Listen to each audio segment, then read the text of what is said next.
Positive ആണെന്ന് നീ പറയുന്നു. എന്നൊക്കെ വിളിക്കുന്നതും ഈ കണ്ടുപിടിക്കാൻ കഴിയാത്ത കാര്യങ്ങളെ കുറിച്ചാവാം.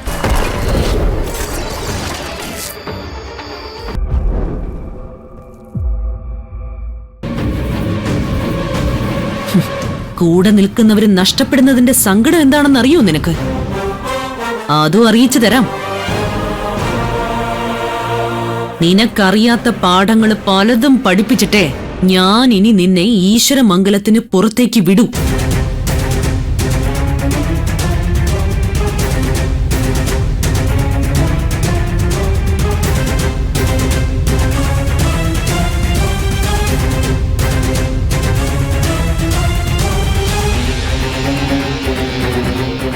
ഈ 1 രൂപ ഞാൻ നിനക്ക് വെറുതെ ഇട്ട് തന്നതൊന്നുമല്ല.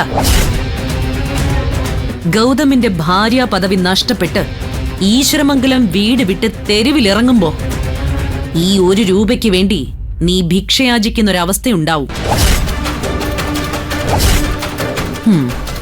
അതിന്റെ ഒരു തുടക്കമായിട്ടാ ഞാൻ ഇതിട്ട് തന്നത്.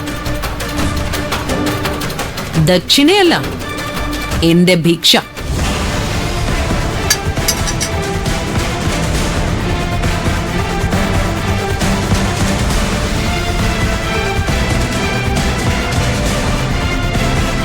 മാഡം, മാഡത്തിന്റെ വർത്തമാനം കേട്ടാൽ എല്ലാം നേടി വിജയിച്ചതുപോലെ ഉണ്ടല്ലോ. ശിവാനി ഈ വീട്ടിലേക്ക് വന്ന് കയറിയെന്ന് കരുതി ഞാൻ അങ്ങ് തോറ്റ് പിന്മാറുമെന്നാണോ ധരിച്ചിരിക്കുന്നത്? അങ്ങനെ എന്നെ തോൽപ്പിക്കാനാവോ മാഡം?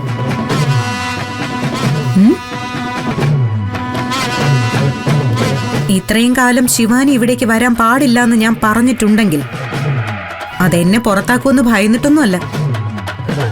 ഈ ഈശ്വരമംഗലം വീടിന്റെ സമാധാനം നശിച്ചു പോകരുതെന്നുള്ള ആഗ്രഹം ഉണ്ടായിരുന്നതുകൊണ്ടാ. മാഡം എന്നെ അങ്ങ് ജയിച്ചു എന്നാണോ വിചാരിച്ചു വെച്ചിരിക്കുന്നത്? അല്ല മാഡം, മാഡം തോറ്റുപോയി. മാഡത്തിന്റെ നിലയ്ക്കും വിലയ്ക്കും സ്റ്റേറ്റസിനും ഞാൻ ചേരാത്തവളായതുകൊണ്ടാണല്ലോ എന്നെ ഇവിടുന്ന് പുറത്താക്കണമെന്ന് മാഡം ചിന്തിക്കുന്നത്. അല്ല, ഈ പറഞ്ഞ ശിവാനിക്ക് എല്ലാ ക്വാളിറ്റീസും ഉണ്ടല്ലേ? മാഡം ഇപ്പൊ ചെയ്തതേ തീക്കൊള്ളി എടുത്ത് തല ചൊറിയുന്ന കളിയാ. പൊള്ളും. മാഡം ശിവാനിയെ കണ്ടു തുടങ്ങിയിട്ട് മാസക്കണക്കേ പറയാനുള്ളൂ. അവള് ജനിച്ച അന്ന് മുതൽ ഞാൻ അവളെ കാണുന്നതാ. ഒരുമിച്ച് വളർന്നവരാ ഞങ്ങള്. അവളെ എനിക്ക് നന്നായിട്ടറിയാം. അവളെ വേണ്ട രീതിയിൽ ഞാനൊന്ന് ഹാൻഡിൽ ചെയ്താൽ അവൾ എന്റെ പക്ഷത്ത് ചേരും. അപ്പൊ പിന്നെ ആന്റിയുടെ ഗതി എന്താവുന്നൊന്ന് ആലോചിച്ച് നോക്ക്.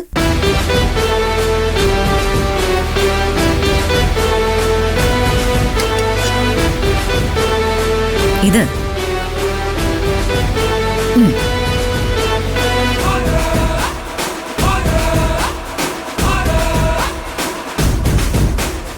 ഇത് മാഡം എനിക്ക് തന്ന ദക്ഷിണയല്ല, ഭിക്ഷയാണെന്നല്ലേ പറഞ്ഞത്? സോറി മാഡം, ഞാൻ ഇതിനെ സ്വീകരിക്കുന്നത് ഒരു ഭിക്ഷയായിട്ടല്ല. ശിവാനിയെ എതിർത്ത് തോൽപ്പിക്കുന്നതിന് ആന്റി എനിക്ക് അനുഗ്രഹിച്ചു തന്ന കൈനീട്ടവും അഡ്വാൻസുമാണിത്.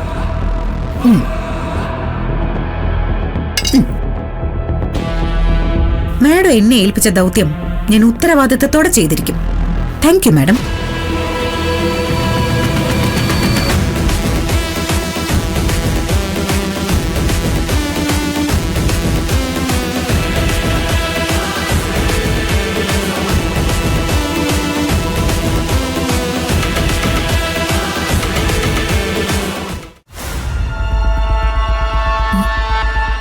വരുന്നുണ്ട്.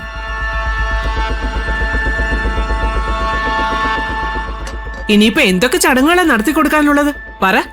അതായിട്ട് ഇനി എന്തിനു ബാക്കി വെക്കുന്നേ?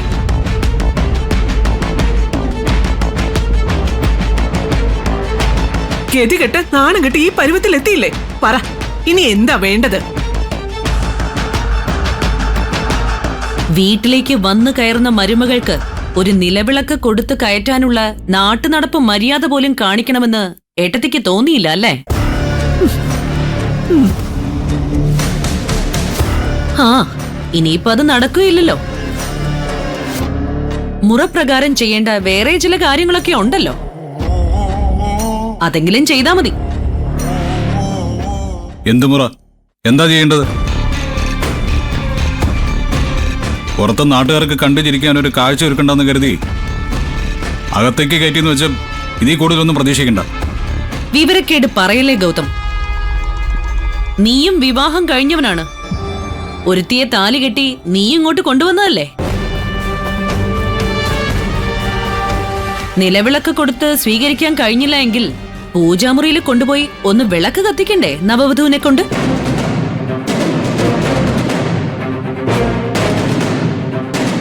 ഇവർക്ക് പാലും പഴവും കൊടുക്കണ്ടേ? ഇതൊക്കെ ആവശ്യമുള്ള കാര്യങ്ങൾ തന്നെയാ. നോക്ക് വസു, ഇതെല്ലാം ആവശ്യമുള്ള കാര്യങ്ങൾ തന്നെയാ. പക്ഷെ അത് ചടങ്ങു പ്രകാരം കല്യാണം നടത്തുന്നവർക്ക് മാത്രം. ഇതുപോലെ കള്ളത്തരം കാണിച്ച് ചതിച്ച് ഒളിച്ചോടിപ്പോയി കല്യാണം നടത്തി വരുന്നവർക്കൊന്നുമേ അതിന്റെ ആവശ്യമില്ല. ഏട്ടാ, ഇതൊന്നും ശരിയായ നടപടിയല്ല. പ്രണവ് കെട്ടിയ താലിച്ചരടും മണ്ഡപത്തിൽ വെച്ച് ചാർത്തിയ ഹാരവുമായിട്ട് മുന്നിൽ വന്ന് നിൽക്കുന്ന വധൂവരന്മാരെ അപമാനിക്കരുത്. പൂജാമുറിയിൽ കൊണ്ടുപോയി ശിവാനിയെ കൊണ്ട് നിലവിളക്ക് കത്തിക്കണം. എല്ലാവരും അതിന് കൂടെ വരികയും വേണം.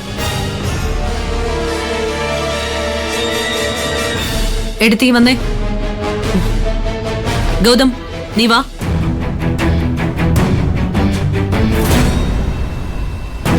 എടുത്തി എല്ലാവരെയും വിളിച്ചുകൊണ്ട് വരുന്നോ ഇല്ലയോ? എന്തു വർത്താന വസു നീ പറയുന്നേ? ഇവള് കാരണം ഈ കുടുംബത്തിന്റെ എല്ലാ സമാധാനം തകരാൻ പോവുക. ആ ഇവളെയും കൊണ്ട് ഞാൻ പൂജാമുറി പോയി വിളക്ക് കൊടുത്തണമെന്ന് പറഞ്ഞ് നടക്കില്ലത്. എടുത്തി കാണിക്കുന്നതൊരു വലിയ തെറ്റാ, വലിയ നീതികേടാണ്. നീയല്ലേ ആരതി ഒഴിഞ്ഞ് ശിവാനിയെ സ്വീകരിച്ചത്?